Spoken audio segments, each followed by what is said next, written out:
আসসালামু আলাইকুম। সকাল ৯টা বেজে ৩০ মিনিট। আজ শুক্রবার। বাংলাদেশ বেতার কক্সবাজার স্থানীয় খবরে স্বাগত জানাচ্ছি রেজাউল আমিন মোর্শেদ। বাংলাদেশে অঙ্গদানের আইন কাঠামোয় বড় ধরনের সংস্কার এনে সরকার অঙ্গ প্রতিস্থাপন অধ্যাদেশ ২০২৫-এর খসড়া চূড়ান্ত অনুমোদন দিয়েছে। প্রধান উপদেষ্টা ড মোহাম্মদ ইউনূসের সভাপতিত্বে গতকাল প্রধান উপদেষ্টার কার্যালয়ে অনুষ্ঠিত উপদেষ্টা পরিষদের সাপ্তাহিক বৈঠকে এ অনুমোদন দেওয়া হয়।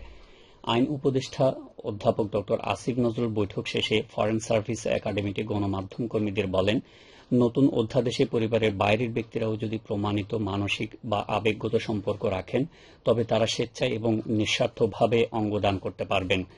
নতুন আইনি কাঠামো কার্যকর হলে রোগীরা দেশে অঙ্গ প্রতিস্থাপনের সুযোগ পাবেন এবং বিদেশে চিকিৎসার প্রয়োজন হ্রাস পাবে বলে মনে করছেন বিশেষজ্ঞরা।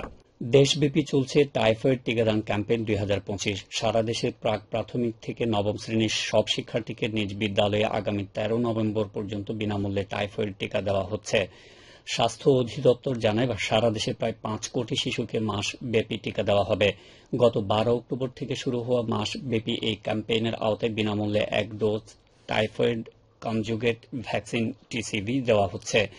শিক্ষা প্রতিষ্ঠান বহির্ভূত শিশুদের কমিউনিটি পর্যায়ে ইপিআই কেন্দ্রে টিকা দেওয়া হচ্ছে। ২০২৬ সালে সেকেন্ডারি স্কুল সার্টিফিকেট, এসএসসি ও সমমান পরীক্ষার ফর্ম পূরণ আগামী ৩১ ডিসেম্বর থেকে শুরু হচ্ছে। এর আগে ৩০ ডিসেম্বরের মধ্যে দশম শ্রেণীর নির্বাচনী পরীক্ষার ফল প্রকাশ করতে হবে। গতকাল বিকেলে ঢাকা মাধ্যমিক ও উচ্চ মাধ্যমিক শিক্ষা বোর্ডের এক বিজ্ঞপ্তিতে এ তথ্য জানানো হয়। ফরম পূরণের সময়সূচি সহ পূর্ণাঙ্গ বিজ্ঞপ্তি ঢাকা শিক্ষা বোর্ডের ওয়েবসাইটে প্রকাশ করা হবে বলে বিজ্ঞপ্তিতে জানানো হয়। কক্সবাজারে association of development agencies in Bangladesh এডাবের উদ্যোগে অনুষ্ঠিত ৩ দিনব্যাপী আইসিটি প্রশিক্ষণ কর্মশালা সম্পন্ন হয়েছে। গতকাল একটি হোটেলের হলরুমে এডাব কক্সবাজারের নির্বাহী পরিচালকের সভাপতিত্বে অনুষ্ঠিত সমাপনী অনুষ্ঠানের আলোচনা সভায় এডাব ও মুক্তি কক্সবাজারের পরিচালক সহ প্রশিক্ষকরা বক্তব্য রাখেন। ৩ দিনব্যাপী এই প্রশিক্ষণে শিক্ষার্থী, এনজিও প্রতিনিধি ও গণমাধ্যম কর্মী সহ মোট ৩৪ জন উন্নয়ন কর্মী অংশ নেন। অনুষ্ঠান শেষে প্রশিক্ষণার্থীদের মাঝে সনদ বিতরণ করা হয়। কক্সবাজার জেলা গোয়েন্দা পুলিশের অভিযানে ইয়াবাসহ এক মাদক কারবারিকে গ্রেপ্তার করা হয়েছে। এ সময় তার কাছ থেকে নগদ ১,৮৪,৫০০ টাকা জব্দ করা হয়। গতকাল জেলা পুলিশের মিডিয়া সেল এ তথ্য জানায়। মিডিয়া সেল আরও জানায়, জেলা গোয়েন্দা পুলিশের একটি দল সদর থানার আলীজাহাল এসএম পাড়া এলাকায় অভিযান চালিয়ে ২২,০০০ পিস ইয়াবা ও মাদক বিক্রির নগদ ১,৮৪,৫০০ টাকা সহ এক মাদক ব্যবসায়ীকে গ্রেপ্তার করে। তার বিরুদ্ধে আইনানুগ ব্যবস্থা গ্রহণ করা হয়েছে বলে জানায় পুলিশ। ক্ষীরা চাষ করে সাফল্য পেয়েছেন টেকনাফের কৃষক জহির আহমেদ। টেকনাফ উপজেলার সদর ইউনিয়নের দক্ষিণ লম্বরীর বাসিন্দা জহির জানান, চলতি মৌসুমে তার মালিকানাধীন ২ একর জমিতে উপজেলা কৃষি অধিদপ্তরের পরামর্শে হাইব্রিড জাতের ক্ষীরা চাষ করেন তিনি। এতে আর্থিকভাবে লাভবান হয়েছেন জহির।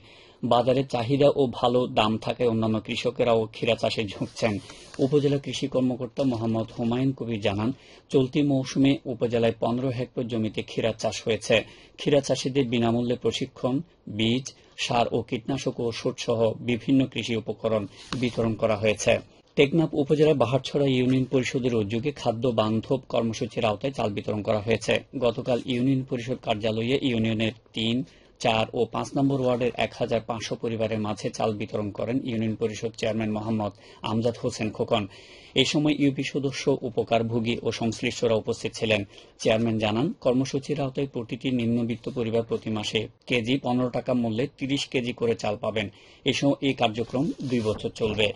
আবহাওয়া এখন জানিয়ে দিচ্ছি বাঁকখালী নদীর মোহনা ও সংলগ্ন এলাকার সামুদ্রিক জোয়ার ভাটার সময়সূচি। আজ ভাটা শুরু হয়েছে ভোর ৫টা ২৬ মিনিটে, চলবে দুপুর ১২টা ২৭ মিনিট পর্যন্ত। পর্যটন নগরী কক্সবাজারে আগত ভ্রমণ পিয়াসুদের সাগরের পানিতে নামার পূর্বে সাবধানতা অবলম্বন করার জন্য অনুরোধ করা হচ্ছে। যারা সাঁতারে দক্ষ নন তাদের পানিতে বেশি দূর যাওয়া উচিত নয়।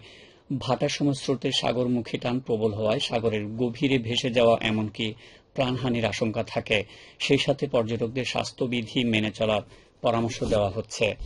খবর শেষ হলো। আমাদের পরবর্তী খবর প্রচারিত হবে আজ দুপুর ২টা বেজে ৩০ মিনিটে।